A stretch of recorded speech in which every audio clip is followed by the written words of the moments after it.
responsabilidades muy importantes, y tiene un libro que se llama Reconstruir Haití entre la esperanza y el tridente imperial.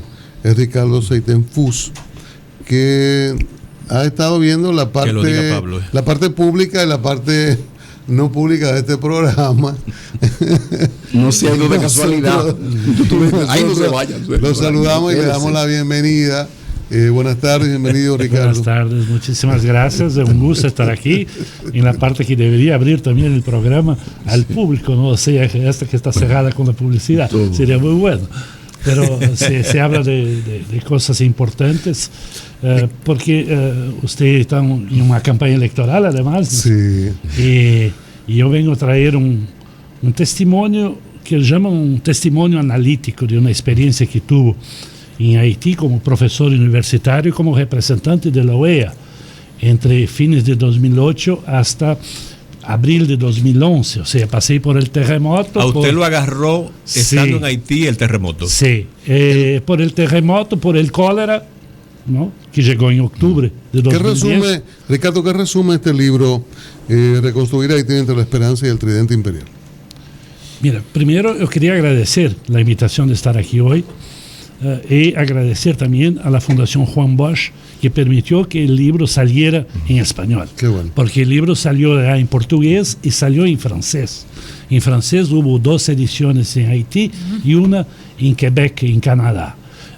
Y faltaba español, y el año próximo va a salir en inglés. ¿Por qué? Porque es un testimonio que intenta decir a los extranjeros que miran a Haití, que cooperan con Haití, que supuestamente ayudan a Haití, para cometer nuevos errores y no repetir todos los años los mismos errores del pasado. Porque miren usted, oyentes, que desde 1986, 30 años, se van 30 años que el dictador Baby Doc se fue. Sí. Y desde entonces Haití está buscando el paraíso de la democracia y no lo encontró todavía, con la ayuda de nosotros, de la comunidad internacional.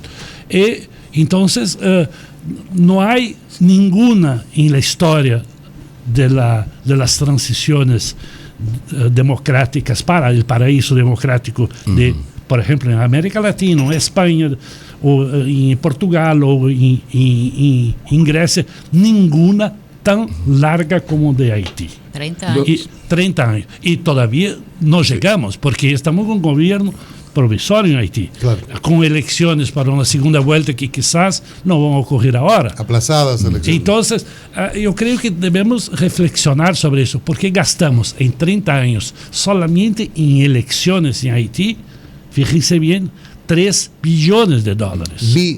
Billones de dólares. Sí.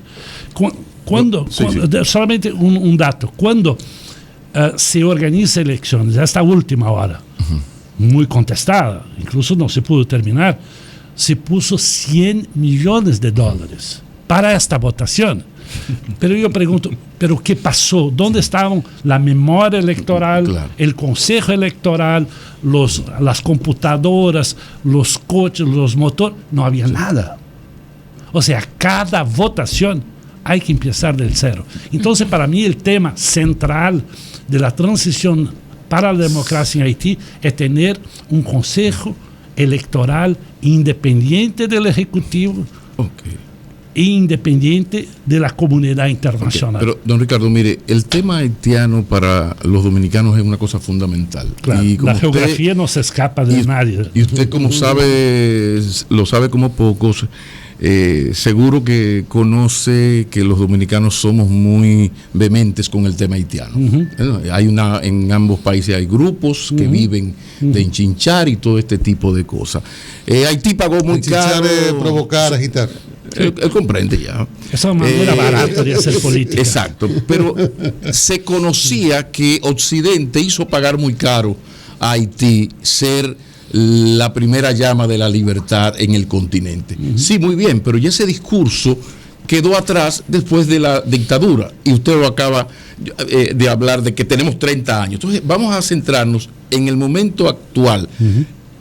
¿Qué se puede hacer y qué explica que algunos países, incluso a partir del 80, en América Latina se da un proceso de democratización, que comenzó por Dominicana con Antonio Guzmán en el 78, que explica que Haití no hay manera de que avance. Eso que usted plantea. Desarróllame eso y las propuestas, por favor. Sí, yo diría que hay un punto que va un punto más allá de la economía o de la sociología. Es un punto de la desesperanza en la sociedad haitiana por ascensión social que no sea la política. Usted sabe que los matrimonios en Haití son hechos dentro de las clases sociales, yo diría más, dentro de las clases sociales y raciales. O sea, los ricos con los ricos, los pobres con los pobres. Y los negros con los negros, los mulatos con los mulatos. Primero. Segundo, hay 80% de desempleo. O sea, con 80% de desempleo es muy difícil tú decir vamos a la democracia. O sea, porque la gente quiere puestos de trabajo, quiere salario, quiere... La educación es una educación que está abajo de cualquier crítica posible que se pueda hacer. Y toda privada. El sistema de salud también es privado. O sea, finalmente, cuando un haitiano nace y quiere ascender, lo que es normal, socialmente, ¿o qué va a buscar? La política. Se puede decir... La política en una sociedad cerrada, bloqueada como la haitiana, la política se transformó en el único ascensor social. Entonces, por esto que tenemos, fíjense, 174 partidos políticos. Tuvimos más de 60 candidatos a la presidencia. Tenemos elecciones todos los años para autoridades locales, para parlamentarios, para cualquier cosa. O sea, la política se transformó en voy a decir, negocio.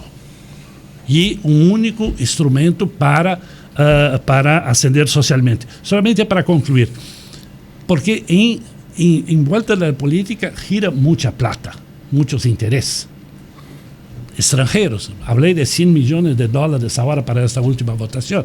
Y ahora vamos a gastar más 60 para la segunda vuelta. También aportado por la comunidad internacional. Ese es otro problema. Entonces la comunidad internacional muchas veces, mire, yo aporto la plata, pero yo voy a elegir el candidato. Así lo hizo en 2010. Así lo hizo con Martelly. Martelly no debería ir a la segunda vuelta. Quien la puso fue la señora Hillary Clinton. Y no se habla de eso en la campaña actual de Estados Unidos. Este Martelly estaba en tercera posición. Sí. Entonces, hay una serie de problemas. Ese es uno. Yo quería decir que si no hacemos en Haití un pacto, que yo llamo un pacto de libertad y garantías democráticas para transitar del sistema dictatorial para la democracia, no vamos a ningún lugar. Vamos a continuar así. Se podría decir, en base a su experiencia, que hay una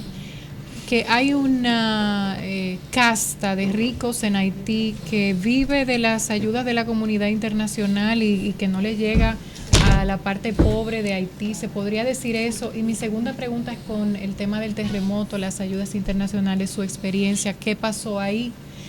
Y si verdaderamente la MINUSTAH ha hecho algún trabajo real, tangible, o si es más de lo mismo.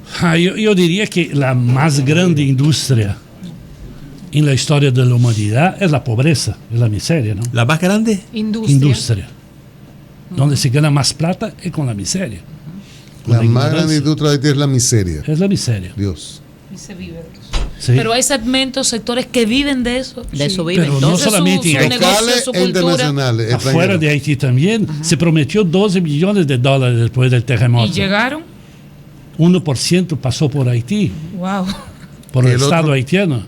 ¿Y el otro por ciento? Y los 70% jamás llegó en Haití.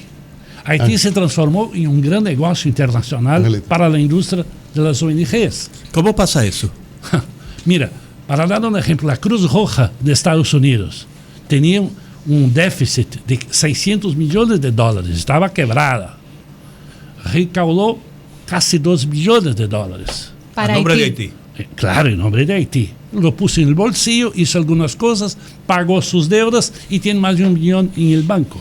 El terremoto y su experiencia con el tema de la ayuda internacional a Haití. Mira, nadie esperaba esto, ¿no? Entonces, como nadie esperaba, e incluso la MINUSTAH no fue preparada para eso, cuando hubo algunos huracanes, por ejemplo, el huracán en Artibonite, tampoco estaban preparados, no están preparados para esto. Fue una confusión extraordinaria.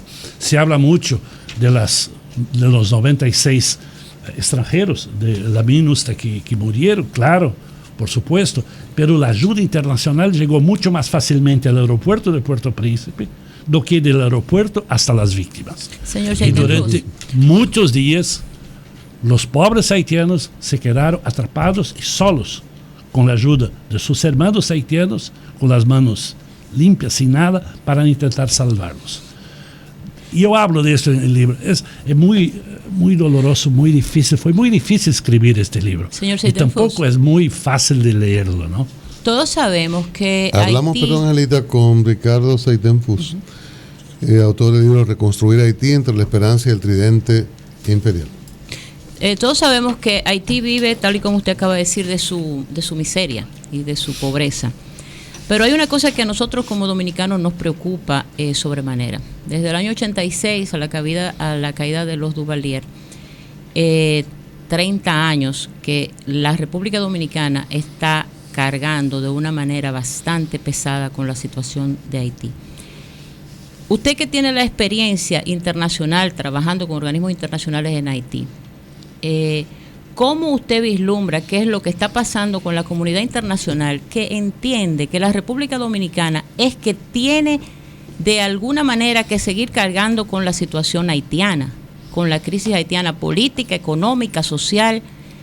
¿Y de qué manera usted piensa que los dominicanos podemos trabajar con la situación? O sea, porque evidentemente ya no es un asunto de salir internacionalmente a enseñar lo que los dominicanos hemos sido para Haití. Usted lo dice en su libro. O sea, sin la República Dominicana en el terremoto, usted no sabe qué hubiera pasado con Haití. Pero ha pasado que nosotros seguimos exactamente con la misma situación. Sin la República Dominicana, ¿qué estuviera pasando en este momento con Haití? Fíjese cómo ahora con la misma situación de las elecciones fallidas que hay con la situación del nuevo gobierno interino. O sea, si la República Dominicana no estuviera haciendo ese ente de equilibrio con Haití, ¿qué estuviera pasando? O sea, ¿qué es lo que nos espera a la República Dominicana en el futuro inmediato, sin la ayuda de la comunidad internacional, que no termina de entender que Haití hay que ayudarlo a encontrar su propio camino? Exacto. Ricardo, ponga ahí mismo, ¿qué usted le sugeriría al Estado Dominicano hacer en su relación con Haití, por favor? Mira, yo creo que los pueblos pueden escoger su historia, ¿no? Pero no pueden escoger su geografía. Bueno, evidentemente. Entonces hay este tema. Y esa geografía influye por supuesto, en el día a día. Por supuesto. Entonces, además, a los haitianos el tema de Haití interesa. El segundo interesado son los dominicanos, porque comparte la misma casa, la misma isla. Y una parte de la misma historia, ¿no? Entonces yo creo que, por ejemplo, cuando hubo la Comisión de Reconstrucción Provisional de Haití, yo era representante de la OEA. Yo encontré muy raro que en esta comisión hubiera representante de Brasil, porque puso $250 millones. Había, claro, Bill Clinton, que era el copresidente, con Jean-Max Bellerive, el primer ministro. Había de Francia, había el Fondo Monetario, había el Banco Mundial y todo. Y yo veía muy raro que no había representación de República Dominicana, el vecino. No había. No había tampoco representación de Cuba. Y Cuba, usted sabe que desde fines de 98 está ahí con la ayuda los médicos sanitaria, de higiene y médica muy importante. Y tenía información muy importante también sobre el brote de cólera, ¿no? Entonces yo propuse, como representante de la OEA, sin consultar a Washington, que los dos países fueran invitados como observadores. Y después de algunas reuniones, finalmente no hubo votación, porque yo puse en votación y fue aprobado que la representación dominicana y cubana estuviera en las reuniones de la comisión. Como observadores. Como observador, pero después la confusión era tanta que votaba también. Y usted sabe que los países que observan no pueden votar, pero votaba. Pero esto es una manera, es un ejemplo para decir que Haití es sacado de su entorno, de sus vecinos por la comunidad internacional. Haití tiene que recobrar, reencontrar su vecindad de la CARICOM, de República Dominicana, de Cuba, de Jamaica. Y no puede estar siempre ser sujeto de lo que yo llamo el tridente imperial, o sea, Estados Unidos, Canadá y Francia. Entonces, yo creo que hay un tema que sería muy importante, que en Brasil tenemos mucha experiencia, tenemos más de 20.000 kilómetros de fronteras terrestres. Entonces tenemos de todo, de frontera viva, frontera muerta. Ustedes no han hecho un muro para separarse para del resto. nada. No hay cemento para... No. Ahí hicimos porque las comunidades vivían ahí, los estados llegaron y pasaron una frontera política y dividieron familias, dividieron ciudades, todo. Entonces, o que debería haber un diálogo. Entonces, hay una cooperación transfronteriza, por ejemplo, en la frontera de Brasil con Uruguay, de Brasil con Paraguay, de Brasil con Argentina. Esto es muy importante. Acá son pocos kilómetros, son 200 y pico kilómetros, que deberían haber una manera de mirar esto que no sea solamente una manera con la presencia militar. Porque cuando hay un desequilibrio tan grande de desarrollo y de esperanza entre los dos lados, siempre va a haber la tentación de la migración o la obligación de migrar. Miren, desde 2012, estamos ahora en 2016, 60.000 haitianos, incluso haitianos que estaban acá, en Dominicana, se fueron a Brasil. 60.000 haitianos 60.000 en Brasil. Después del 2012. En 3 años. Ahora, entonces, para concluir, yo creo que que Pablo me preguntó, yo creo que lo que Dominicana hace es calmar el juego, escuchar, oír, más que hablar. Yo creo que Dominicana tuvo una gran suerte de tener un embajador en Haití que es muy sensible a los problemas del Caribe, de la cuenca del Caribe, que conoce muy bien. Rubén Sillier, que sabe, que tiene sensibilidad y que tampoco se deja llevar por los cuentos haitianos, porque hay muchos cuentos haitianos, ¿no? Hay muchos cuentos haitianos. Entonces, yo creo que es esto, observar e intentar mostrar con un ejemplo que sea distinto del ejemplo imperial, que hay otra manera de poder relacionarse con Haití. Ricardo, ¿desde dónde podría surgir la solución en Haití? Lo digo porque los haitianos hacen sus esfuerzos, pero hay muchas dificultades. Son 30 años de zigzags. Es un país intervenido.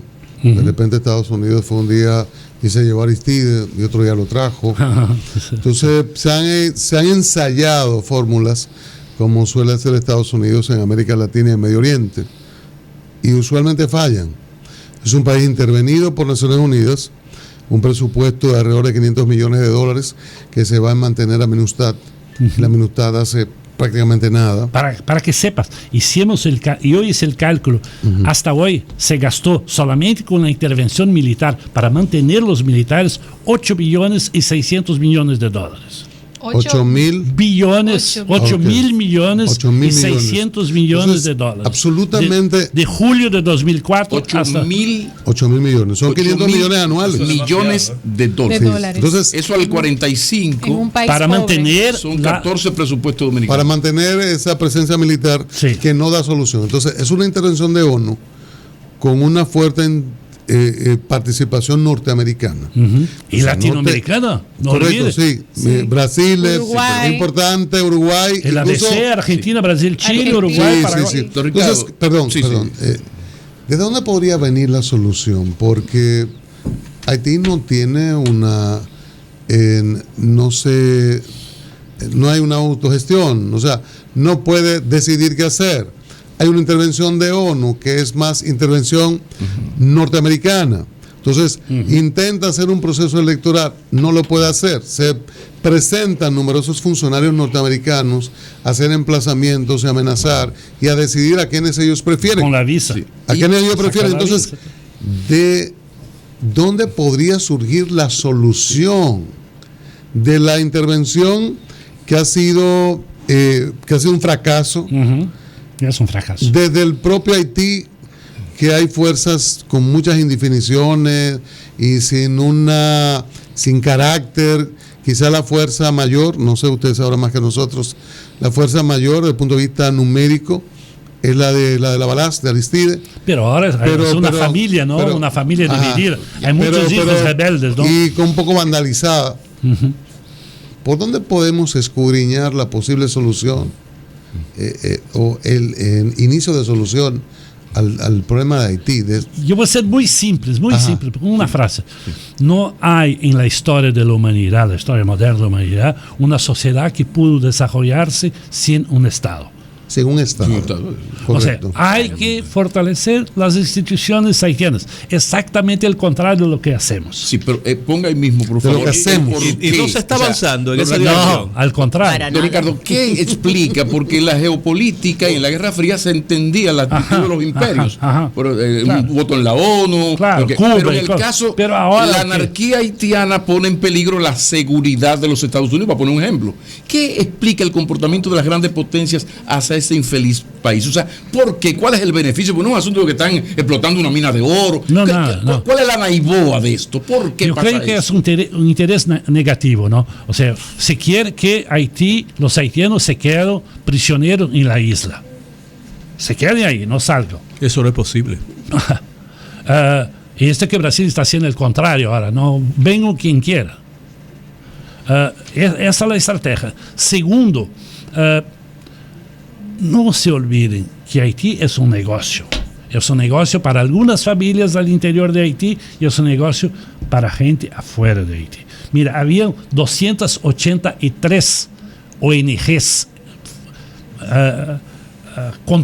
controladas, informadas de su existencia en Haití. Después del terremoto hay más de 10,000.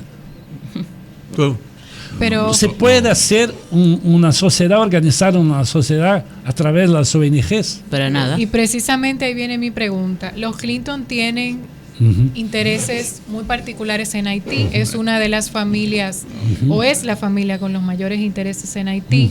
Aparte de esas familias haitianas que uno conoce, sabe bien quiénes son, y que se benefician de la pobreza en Haití, que no quieren que Haití salga de eso, porque entonces la ayuda internacional no les llega. Pero en el tema de los Clinton, Hillary es candidata ahora a la presidencia de los Estados Unidos. Hay una preocupación en la República Dominicana de un grupo de dominicanos y dominicanas de qué va a pasar con Haití si Hillary se convierte en la presidenta de los Estados Unidos, que tiene intereses económicos en Haití. Elizabeth, yo creo que qué va a pasar en la República Dominicana, no en Haití. ¿Qué va a pasar? Porque podemos suponer lo que va a pasar con Haití. Pero ¿qué va a pasar con Haití? O sea, se va a sobredimensionar el problema internacional que hay, se va a utilizar Haití como un blanco para la República Dominicana. Escenario posible, don Ricardo. Escenario de que Hillary Clinton sea la presidenta de los Estados Unidos para la República Dominicana y para Haití. Es silencio. No, se puede decir que el contrario, o sea, que Trump sea presidente, sea peor, ¿no? Se podría imaginar. No nos meta cuco, háblenos de ella, porque loco tranquilo. Trump en sentido general. Respóndanos esa parte. Sí. Trump en sentido general no ha hablado de Haití, pero Clinton y demás sí. No habló. Han internado de posición. Hizo cosas increíbles. Hace más de 30 años que están ahí en Haití. Sí, pero hablemos de la posibilidad de Hillary y luego pasamos al loco, por favor. No. Hay una pregunta siempre en Haití, si es una benedicción o es una maldición que la pareja más importante de la política internacional, Bill y Hillary, se interese por Haití. Hay esta pregunta. Y hay gente que dice que es un muy buen abogado para una causa perdida que se llama Haití. Y otros dicen, no, Él es el culpable de la mayoría de los problemas que nosotros tenemos, a empezar por el abandono de la agricultura de arroz en la valle de Artibonite para exportar el arroz de Arkansas cuando Clinton era gobernador de Arkansas. Para importar a Haití arroz desde Arkansas. Exacto. Ahí él reconoció incluso públicamente en una sesión en el Congreso. Pero usted está convencido de eso. O sea, un ser humano es capaz de frenar el desarrollo agropecuario en el sector arrocero para que así el estado del cual es gobernador le pueda exportar arroz. Fue lo que entendimos. Sí, así se lo dice porque me voy por caminos más cortos. Sí. Pero cuando yo digo esto, yo hablo del neoliberalismo en el inicio de los años 80 con las recetas del Fondo Monetario Internacional, del Banco Mundial, que todos decían ¿por qué vamos a importar? ¿Por qué vamos a producir aquí si podemos importar por 40 centavos? ¿Para qué enseñarte a pescar si no puedes comprar el pescado? Entonces, el outsider que hizo esto. Entonces, yo creo que Hillary, esas dos escuelas que posible, en qué camino, pero el Haití no va a salir del radar de Estados Unidos. Del radar de Estados Unidos. Señor Ricardo, esto lo aborda usted en su libro. Sí, estos temas, ¿no? con mucha crítica, ¿no? El libro que será puesto a circular mañana, ¿verdad? Sí. Mañana en la noche. Pero ¿Dónde? Lugar y hora. Mañana en la Biblioteca Nacional Pedro Enrique Sureña. En la sala a las 7. A las 6:30. A las 7 de la noche. Mañana, pero usted es brasileiro. No tiene que conocer a Joao por eso. Brasil mejor. Adelante. Pero no tiene que conocer a Joao por eso. Pero por su nacionalidad. Son amigos, yo creo. Por su manera de estudiar la realidad. Estamos hablando de Haití, pero también la realidad de Brasil. Usted es profesor universitario. Y bueno, desde aquí y en muchos países se está opinando sobre la realidad de Brasil en el orden económico y en el orden político y judicial. Joao ya es un nombre como un poco familiar en República Dominicana. El caso de Odebrecht. Pero no solamente en Angola, en Venezuela, en Argentina, en el caso, Salvador. Por ejemplo, de Odebrecht, yo no sé contar los 28, 23 billones de dólares que están involucrados en el fraude del que se acusa a Odebrecht. De aquí, de una manera pesimista, uno dice, ¿es que en Brasil la justicia está funcionando o es que hay un interés político partidista marcado y que se está aprovechando de la situación? Contra el PT. ¿Qué es lo que, según usted, su lectura de lo que está ocurriendo en Brasil y qué podríamos esperar? O ambas cosas a la vez. Sí, primero es una gran sorpresa para los brasileños lo que está pasando. Ah, sí. Primero que supimos que Petrobras, que es una empresa pública de Brasil, con mayoría del Estado, que era una empresa con mucho valor, incluso de mercado, está sufriendo una pérdida de valor inimaginable y que se habla de 25 mil millones de dólares de desvíos. Le dije y de que no robo. podía contar hasta ahí. Por el tratamiento público. El tratamiento público de ese tema ha provocado la pérdida. No, por los robos. Okay. Entonces, pero esto se empezó en 2014 a buscar cosas y se sacó la punta del hilo y cuando se vio, esto se transformó en una cosa enorme. Entonces, la pregunta que se hizo el juez, y ahí me parece que es muy parecido con lo que pasó en Italia con los Mani Puliti, la lucha contra la mafia, que los jueces se juntaron y decidieron terminar con el sistema de mafia y que estaba en la economía, en la política, en la iglesia, por toda parte, ¿no?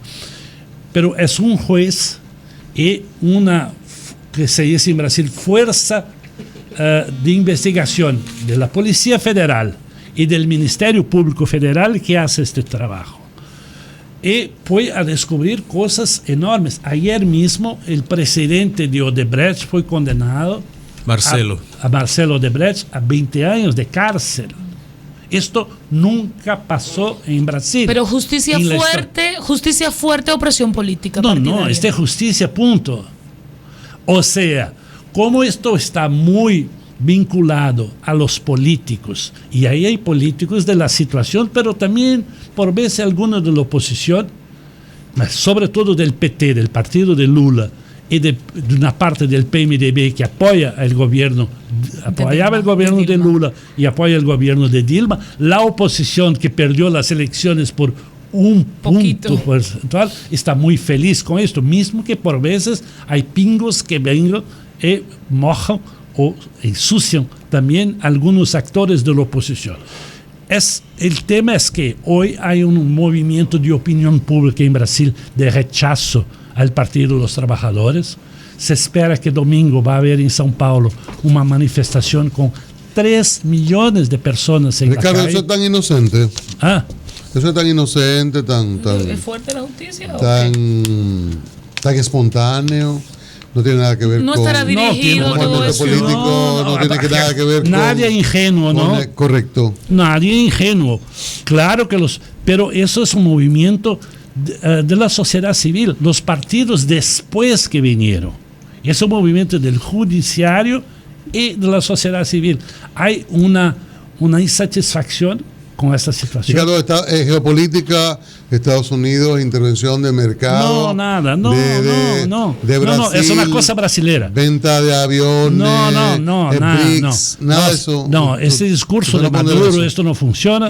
Y si este proceso se cobra esas cabezas tan grandes del liderazgo político brasileño, ¿eso le haría daño o le haría bien a la sociedad brasileña? A la sociedad muy bien. Claro. No, porque a veces dicen, a la sociedad muy bien. No, yo creo que los que tienen que pagar deben pagar. Ricardo, mañana entonces a las 6:30 en la sala Juan Bosch de la Universidad de la Biblioteca Nacional. Muchas gracias por la invitación. Es un placer haber hablado con usted, conocerlo más y su visión sobre estos temas y ese gran trabajo sobre Haití que usted ha hecho. Gracias, Ricardo Seitenfus. La mayor corrupción del mundo también. Bueno, ya me fuera Mauricio.